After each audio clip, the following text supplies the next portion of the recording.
Hello everyone. तो देखो आज हम क्या करने वाले, एक टॉपिक करने वाले हैं जिसका नाम है क्या, बॉइलिंग पॉइंट। तो बहुत ज्यादा डाउट आता है कि सर बॉइलिंग पॉइंट का क्वेश्चन कैसे बनेगा, तो फटाफट से स्टार्ट करते हैं। देखो तो मैंने क्या किया, इसको केस 1 और केस 2 में बांट दिया है। दोनों केस कर लोगे तो दिक्कत नहीं आएगा। केस 1 में मैंने क्या किया है, compound having the different molecular mass, मतलब मॉलिक्यूलर मास ही अलग है, मतलब कंपाउंड ही अलग है। जब डिफरेंट टाइप्स के कंपाउंड रहेंगे तो कैसे चेक करेंगे बॉइलिंग पॉइंट। अब दूसरा देखो क्या बोला है, सेम मॉलिक्यूलर मास, मास तो सेम रहेगा, अच्छा लास नहीं होगा, मास होगा, ठीक है। तो देखो मास तो सेम रहेगा पर उसका स्ट्रक्चर क्या रहेगा, अलग अलग। मास सेम, स्ट्रक्चर अलग। याद है इसको क्या बोलते थे, आइसोमर्स बोलते थे, ठीक है। तो आज हम लोग दोनों केस देखने वाले हैं, केस 1 और केस 2। स्टार्ट करते हैं केस 1 से, जिसमें हमारा मास क्या रहेगा, अलग अलग। देखो ध्यान से। तो मैंने क्या किया, यहाँ पे क्वेश्चन ले रखा है पहले से, अगर आप नोटिस करोगे तो यहाँ पे कौन है, CH3F, CH3Cl, CH3Br और CH3I। चारों अलग अलग है ना, चारों अलग अलग है ना। अब सुनना मैं क्या बताने वाला हूं। मेरे पास 4 कंटेनर है, ठीक है। एक में 1 लीटर पानी, एक में 2 लीटर पानी, एक में 3 लीटर पानी और एक में 4 लीटर पानी। तो बताओ सबसे ज्यादा समय किसको लगेगा बॉईल करने में। ऑब्वियस सी बात है 4 लीटर, जिसका मास ज्यादा रहेगा तो उसको बॉईल करने में भी क्या लगेगा, ज्यादा समय। सेम लॉजिक से क्वेश्चन यहाँ पे करो। देखो कंटेनर है कौन, CH3 CH3 CH3 CH3 same है।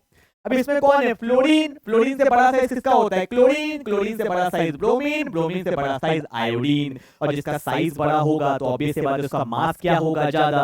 और जिसका मास ज्यादा होगा उसका बॉइलिंग पॉइंट भी क्या होगा, ज्यादा। तो आपको यहाँ से क्या पता चला कि जो मॉलिक्यूलर मास होता है, जो मॉलिक्यूलर मास होता है वो किसके प्रोपोर्शनल होता है, बॉइलिंग पॉइंट के। मतलब जिसका मॉलिक्यूलर मास ज्यादा उसका बॉइलिंग पॉइंट भी क्या होगा, ज्यादा। अकॉर्डिंग टू द कंसेप्ट हमारा आंसर क्या आएगा, सबसे ज्यादा बॉइलिंग पॉइंट किसका होगा, आयोडीन का। Then we have the bromine, then we have the chlorine और सबसे लास्ट में किसका होगा, फ्लोरीन का। क्लियर है कंसेप्ट। ऐसे एक क्वेश्चन मैं और करवाता हूं, फटाफट से आप उतारिए। छोटा सा क्वेश्चन है, मैंने लिखा CH3 CH2, यहां पे लिखा Cl और मैंने यहां पे लिखा CH3 CH2Br। ठीक है। अब देखो यहां पे फटाफट से सेम क्वेश्चन ही देखा जाए तो 2 कार्बन यहां पे, 2 कार्बन यहां पे, तो मास तो सेम रहेगा। पर यहां पे कौन है, क्लोरीन है और यहां पे कौन है, ब्रोमीन है। तो क्लोरीन और ब्रोमीन में मास ज्यादा किसका होता है, ब्रोमीन का होता है। तो दैट्स व्हाई हमारा आंसर क्या हो जाएगा, ब्रोमीन। ठीक है। तो क्या सीखा कि जैसे जैसे मॉलिक्यूलर मास बढ़ेगा वैसे वैसे बॉइलिंग पॉइंट भी बढ़ेगा। It is directly proportional. Case number 1 clear हो गया। That's all about the case number 1। उतार लो फटाफट से। अब मूव करते हैं केस नंबर 2 में।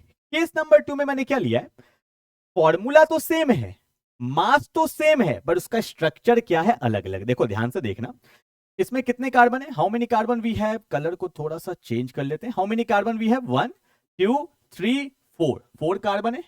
हाउ मेनी हाइड्रोजन, 3 2 5 6 7 8 9, H9 है। और यहां पे क्या है, Cl। अगर आप चेक करोगे ना सब में वही है, 1 2 3 4, 4 कार्बन Cl, 4 कार्बन Cl, सबका सेम है।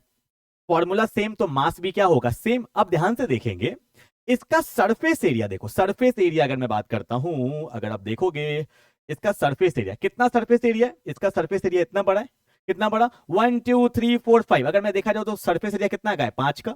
यहां पे सरफेस एरिया कितना का है, 4 का, क्योंकि Cl तो एक के ऊपर ही लगा है। और यहां पे सरफेस एरिया कितना का है, 3 का है सरफेस एरिया। तो कंसेप्ट क्या है, सुनना। जो ज्यादा जगह के ले रखा है यार, जो ज्यादा जमीन ले रखा है वो ऑब्वियस सी बात है स्टेबल होगा। आज के दिन में यही हो रहा है, जिसके पास ज्यादा लैंड है वो ज्यादा स्टेबल है। तो ऑब्वियस सी बात है ये ज्यादा सरफेस एरिया है तो ये ज्यादा स्टेबल होगा। और जो ज्यादा स्टेबल होगा उसको बॉईल करने में भी क्या लगेगा, ज्यादा समय। क्योंकि बॉइलिंग का मतलब क्या होता है, हीट करना, मॉलिक्यूल्स को तोड़ना, अलग अलग करना। तो जिसका सरफेस एरिया ज्यादा होगा, जिसका सरफेस एरिया ज्यादा होगा, उसका बॉइलिंग पॉइंट भी क्या होगा, ज्यादा होगा। क्योंकि वो क्या हो जाएगा, ज्यादा स्टेबल हो जाएगा।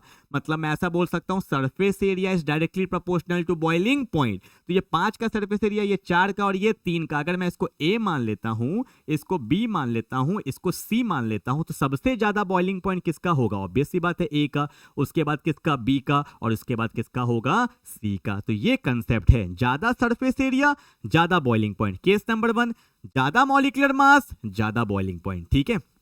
एक तरीका और है, मैं आपको समझाऊं। जैसे कि मानो यहाँ पे आप देख रहे होगे सरफेस एरिया बहुत कम है, मतलब ब्रांचिंग बहुत ज्यादा है।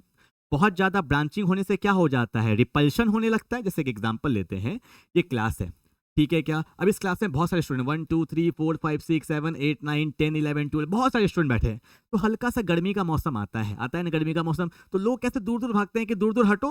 तो जब दूर दूर हटेंगे तो बॉन्ड क्या होगा, वीक होगा, और टूटना क्या होगा, आसान। तो ज्यादा रिपल्शन होगा तो बॉन्ड जल्दी टूटेगा।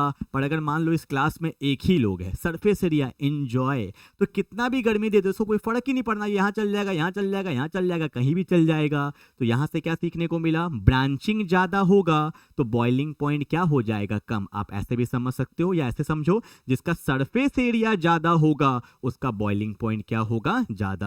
तो यहां से हम ये वाला कंसेप्ट भी क्लियर कर लेते हैं, ठीक है। आई होप बॉइलिंग पॉइंट का आपका दोनों कंसेप्ट क्लियर हो गया होगा। तो मिलते हैं अगले क्लास में, तब तक के लिए बाय बाय।